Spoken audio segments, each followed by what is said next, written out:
Muito bem, hoje é 25 de maio e a aula de hoje é sobre as páginas 62, vou colocar aqui, e 63, onde nós falaremos um pouco a respeito dos sinais de mudança na Idade Média, né? E também sobre o pensamento renascentista logo em seguida.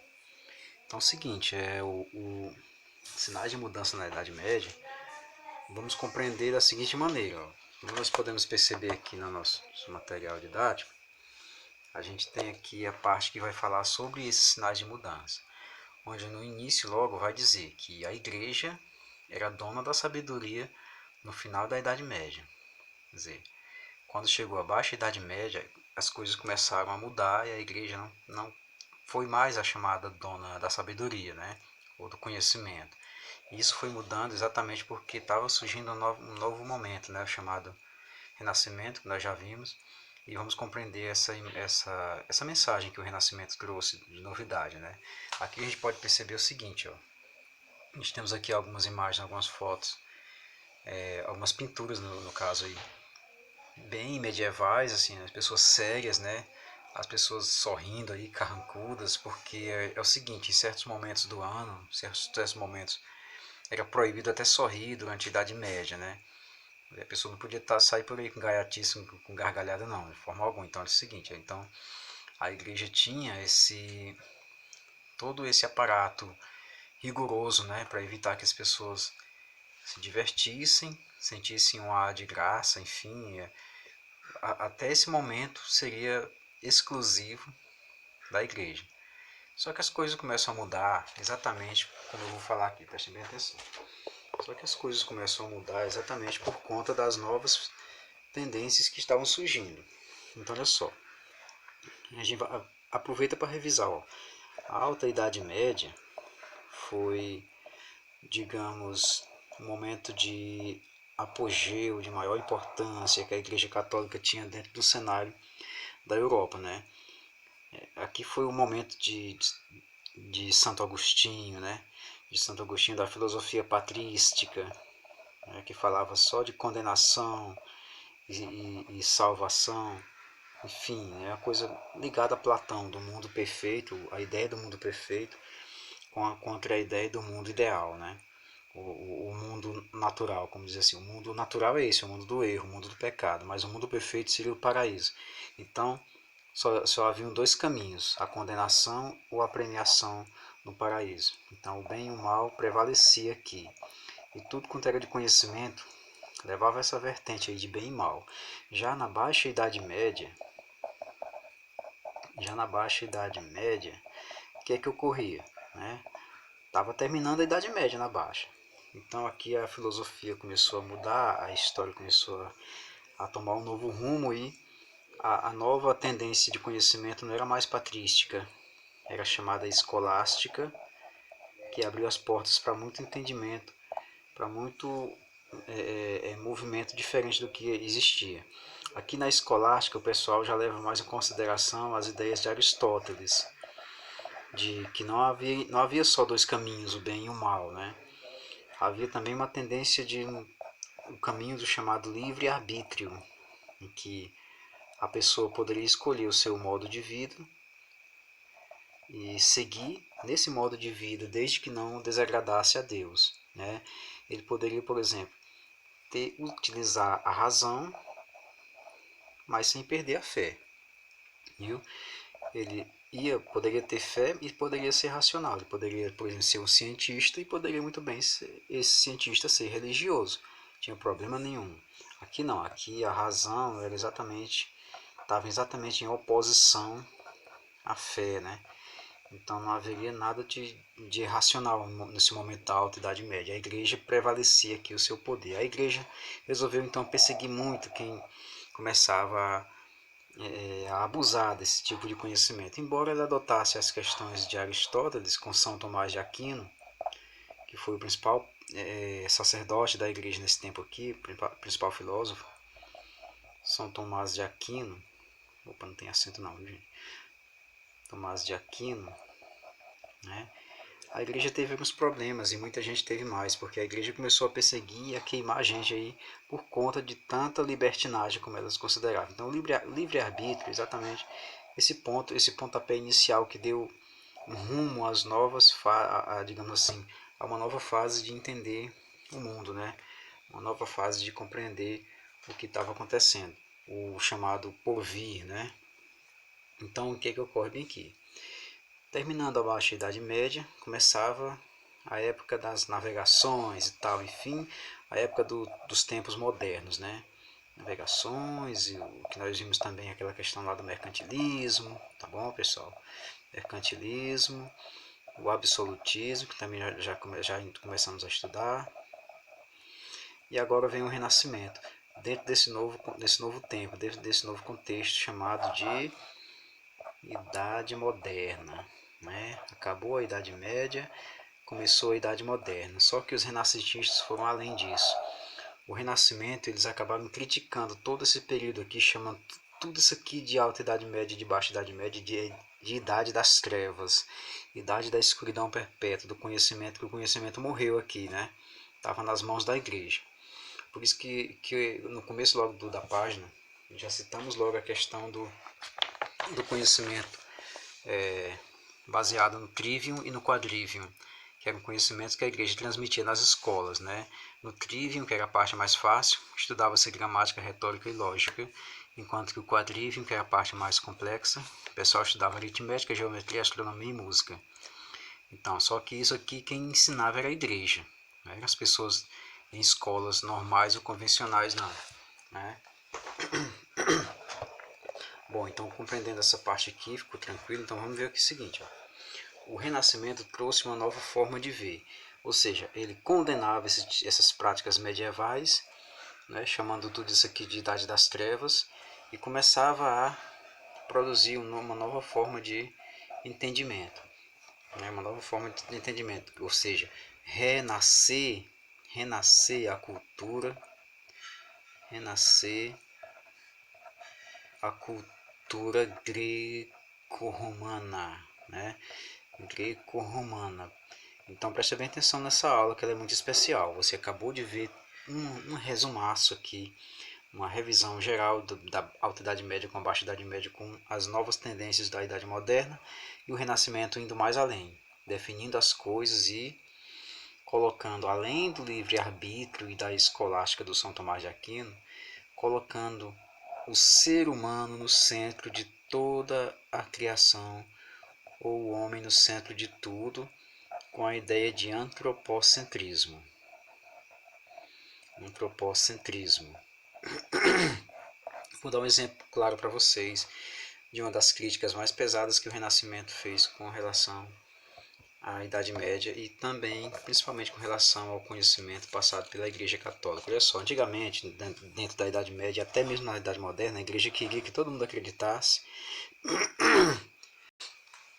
que a Terra seria, o nosso planeta na galáxia seria uma coisa estática e que na verdade o Sol girava em torno da Terra.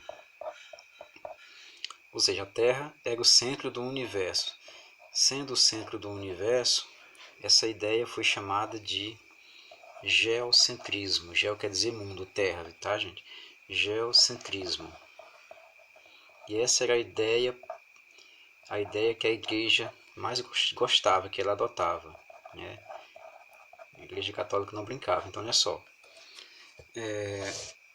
Depois, com o tempo, os renascentistas criticaram essa ideia e alguns caras aí ligados aí nos novos tempos conseguiram descobrir que na verdade não é a Terra que gira em torno do Sol. Aliás, desculpem, não é o Sol que gira em torno da Terra. Na verdade é o contrário. É a Terra que faz o movimento, ou os movimentos, né, em torno do Sol. Tá? Essa é uma ideia mais nova, uma ideia renovada, uma ideia que nós até hoje entendemos dessa maneira. Quando a igreja começou a falar em certas ocasiões que a Terra era plana e que era perigoso navegar, ela não considerou exatamente a observação científica com relação a isso. Então, a esse tipo de movimento, a esse tipo de conhecimento, um pouco trêmulo aqui, deixa eu ajeitar aqui. Esse tipo de conhecimento nós chamamos de heliocentrismo.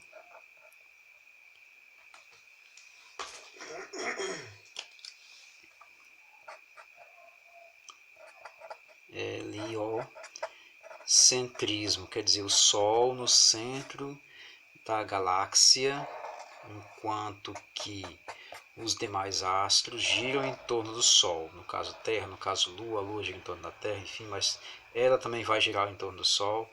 E outros astros, outros planetas, todos vão girar em torno do Sol na nossa galáxia. Isso foi uma crítica muito pesada, feita em primeiro lugar, por ideias transmitidas por Copérnico, grandes astrônomos, né? E também Galileu Galilei. Grandes cientistas aí que se deve muito a eles no campo da astronomia, astrofísica, tudo mais. Então olha só, o que acontece bem aqui o Galileu Galilei lançando, espalhando as ideias de Copérnico e fazendo tudo isso realmente girar literalmente na cabeça das pessoas. A igreja vai atrás e condena Galileu à prisão. Ela prende o cientista, né, e obriga ele a negar todas as suas teorias, essas teorias de movimentação do planeta Terra em torno do Sol, o qual Galileu, de fato, é obrigado a negar, né? Galileu é obrigado a negar e corre que, para não ser queimado, para não ser tostado na fogueira da iluminação, na fogueira da salvação, o Galileu acaba, digamos, negando suas teorias. Não, tudo bem, eu estou errado, eu neguei e tal, enfim. Fato que a igreja acaba até perdoando ele pelas suas heresias, que os caras gostavam de chamar, enfim. Então esse daí é um exemplo de como a igreja pensava. As coisas eram meio assim. Ou era do jeito que a igreja queria, ou ninguém podia questionar. Quem questionasse poderia ser autuado em flagrante, poderia ser preso, até que fizesse uma delação dizendo que estava errado, que me enganei. O Galileu ainda foi preso ainda depois, passou um tempo na prisão, enfim e tal. Mas o fato também é que, além de tudo isso, o renascimento, isso não serve para barrar o avanço do conhecimento. Digamos assim, bater de frente com os novos tempos, bater de frente com o conhecimento, não serve para negá-lo, não vai barrá-lo. Viu? Então, o que é que acontece? Os renascentistas, o Renascimento era um movimento que foi criado para avançar, para ter sucesso, e o antropocentrismo é um exemplo disso. O ser humano como base de tudo. Eu até pedi para os meninos na classe procurar ver alguma coisa sobre o que os renascentistas gostavam de fazer. Tem um vídeo aí no YouTube que é Donald no Mundo da Matemática, ou no País da Matemática, que vocês deveriam assistir, para deixar um pouco claro essa coisa da ciência naquele tempo, né? Donald no, se não for país é mundo, tá, gente? Donald no País da Matemática, para que vocês vejam uma coisa lá nesse vídeo. Vocês vejam um número considerado o número de Deus, né? Onde tudo que existe tem esse número, tudo que tem na natureza contém esse número, essa equação divina. Aí esse vídeo fala disso. Ou seja, tanto numa flor como na grande constelação, como na Via Láctea, como uma galáxia, tem o mesmo número contido ali dentro. E o ser humano descobriu isso na Grécia Antiga, né? E começou a utilizar isso. E o pessoal do Renascimento voltou também a fazer tudo isso. Então, assistindo esse vídeo aqui, Donald no País da Matemática, você vai entender esse número. Como ele é importante, assim, como ele foi importante para o pessoal criar seus monumentos com base nesse número. Né? Então, voltando mais um pouco aqui, a gente vai para a página seguinte, que é essa página 63, onde vamos falar agora a respeito do pensamento renascentista. Como eu já citei algumas vezes aqui, até já exemplifiquei aqui com vocês, vocês vão se concentrar nesses pontos aqui. ok? O tio está mostrando esses pontos aqui. Eles são importantes porque eles expressam o Renascimento. Por exemplo, o racionalismo, que na próxima aula eu vou explicar para vocês o que é razão, racional, digamos assim, o que é racional, vem de onde, o que é o raciocínio, por que o raciocínio é importante, enfim. O antropocentrismo, que eu já falei para vocês, que é o ser humano no centro de tudo. O universalismo, caracterizado pela descoberta do mundo. O naturalismo, acentuando o papel da natureza. O individualismo, valorizando o talento e o trabalho. E o humanismo, que deixa tudo mais humano, deixa o toque humano como sendo o grande toque criador. Não é negar Deus isso aqui. Isso aqui não é negação de Deus, de forma alguma. É por isso que muitos renascentistas são confundidos com ateus, mas não, eles não eram ateus. Eles sabiam da existência de Deus, tanto é que faziam coisas primorosas para a igreja, né? Muitos deles trabalhavam para a própria igreja, como no caso Michelangelo. Michelangelo era arquiteto oficial do Papa, né? Ele pintava, ele esculpia, né? E trabalhava para a igreja. A gente vai ver quando chegar lá nos artistas como era a vida desse pessoal, né? Como é que eles trabalhavam. Então a aula de hoje foi assim. Leiam essa parte aqui. Qualquer dúvida deixe nos comentários que eu vou responder com vocês, tirar as dúvidas, né, sobre alguma dessas palavras aí, tá bom? E no mais, até amanhã. Da manhã tem mais aula, tá bom, gente? Amanhã a gente posta mais uma e fala mais a respeito desse grande momento da história que é o Renascimento, esse pontapé inicial que nos trouxe até o mundo de hoje, tá bom? Então um grande abraço do tio, se cuide. Valeu, tchau.